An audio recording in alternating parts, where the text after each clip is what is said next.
अगदी एक बी जरी चुकून कोणी खाल्ली तर त्याच्याने त्या व्यक्तीचा मृत्यू होऊ शकतो. हाय, मला या गुंजेच्या बिया सापडल्या. खरं तर या बीचं नाव पूर्वीच्या हिंदी सिनेमातून आपण बऱ्याचदा ऐकलंय. रत्ती भर जमीन भी मैं उसके नाम नहीं करूंगा, किंवा अगदी आपल्या मराठीत सुद्धा आपण म्हणतो की मी तर त्याला गुंजभर सोनं सुद्धा देणार नाही. तर याचा अर्थ काय?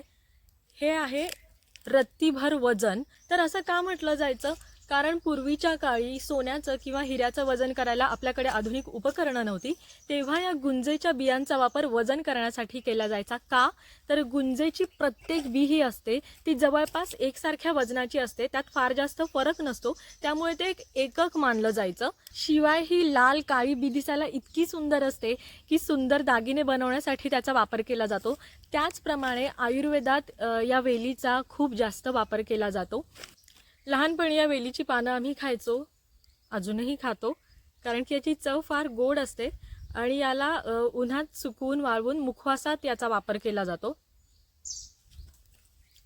छान एक गोडसर चव जिभेवर रेंगाळते. खरं तर निसर्गाचा नियम आहे, गोष्ट दिसायला जितकी आकर्षक किंवा एखादा कीटक असेल किंवा एखादी बी असेल, एखादं फळ असेल, त्याचा रंग जितका जास्त ब्राईट असेल तितकी ती गोष्ट विषारी असण्याची शक्यता असते. गुंजेच्या बिया असतात त्या खूप जास्त विषारी असतात.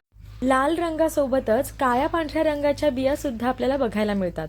तर तुम्ही या बियांना कोणत्या नावाने ओळखता हे मला कमेंटमध्ये नक्की सांगा.